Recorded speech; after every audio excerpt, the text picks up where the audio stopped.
Saudara Basarnas mengirim bantuan untuk korban banjir di Nagari Muaro, Pingai, Kabupaten Solok, Provinsi Sumatera Barat dengan menggunakan helikopter. Selain mengirim bantuan, Basarnas juga mengevakuasi seorang korban sakit untuk dibawa ke rumah sakit. Pada Senin siang, Basarnas mengirimkan logistik bantuan untuk korban banjir di salah satu daerah terisolir di Jorong Kunci 4 Nagari Muaro Pingai, Kecamatan Junjung Siri, Kabupaten Solok, Sumatera Barat.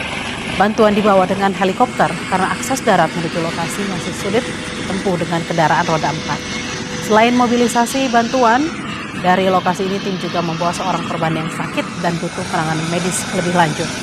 Korban dibawa untuk kemudian dirujuk ke RSUP M. Jamil, Padang.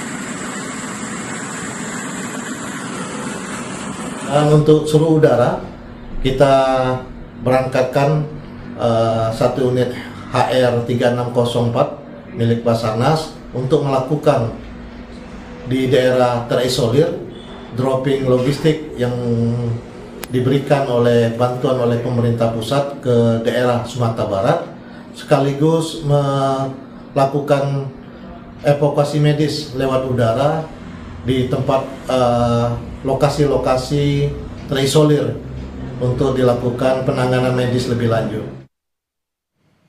Untuk mengetahui penanganan dan situasi terkini banjir dan longsor di Padang, Sumatera Barat, kita sudah terhubung dengan jurnalis Kompas TV Rio Johannes.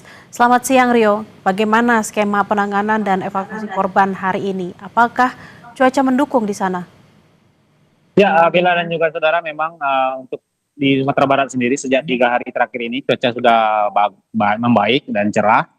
Ini mendukung proses kerjanya dari tim SAR di lapangan untuk melakukan proses pembersihan kawasan-kawasan terdampak dan juga melakukan proses evakuasi korban-korban yang masih dalam pencarian. Dan hingga saat ini, hingga tadi pagi itu dari data terakhir BPBD Provinsi Sumatera Barat merilis data bahwasanya hingga saat ini sudah terdata 166 orang korban meninggal dunia akibat banjir di Provinsi Sumatera Barat dan 111 orang sampai saat ini masih dalam proses pencarian. Untuk korban ini terbanyak berada di daerah Kabupaten Agam, tepatnya di 2 kecamatan, itu Kecamatan Malala dan juga Kecamatan Palembayan. Dan untuk titik ketiga, ada satu titik lagi yang masih intent dilakukan pencarian korban, yaitu di daerah Malibo Anai, tepatnya di perbatasan antara Kota Padang Panjang dengan Kabupaten Padang Pariaman. Di sini dan di 3 titik lah yang hari ini hingga hari ini masih diintensifkan proses pencarian korban-korban yang masih dinyatakan hilang, karena memang dari 3 titik inilah penyumbang terbanyak korban yang masih dilakukan pencarian hingga saat ini. Dan untuk penanganan memang seperti yang terlihat di belakang saya, ini adalah di Pantai Parkit, Kecamatan Padang Utara, Kota Padang, Provinsi Sumatera Barat. Di sini banyak sekali tumpukan-tumpukan balok-balok kayu yang dibawa oleh material banjir ketika terjadi banjir bandang pada susulan pada hari Kamis yang lalu. Dan saat ini personil dari Dinas Kebersihan Satuan Kebersihan untuk membersihkan, memang mereka tidak hanya secara manual, juga dibantu dengan 2 alat berat, 1 alat berat dan juga 2 gergaji mesin dalam proses pembersihannya. Demikian, Bella. Rio, lalu wilayah mana saja yang masih terisolir? Lalu bagaimana juga pembukaan akses jalan? Sudah sejauh mana? Ya, untuk akses jalan memang saat ini terus dilakukan oleh pemerintah, tegas di lapangan, dan untuk titiknya ada di daerah Kabupaten Agam, itu di daerah Kecamatan Palembayan. Di Kecamatan Palembayan ini masih ada beberapa kawasan pemukiman warga yang belum bisa diakses secara baik dengan jalur darat dengan kendaraan roda 4. Dan juga ada di daerah Kabupaten Solok, itu dari daerah Sanyang Baka, sehingga tim SAR masih melakukan untuk titik-titik ini bantuan masih di-drop melalui jalur udara.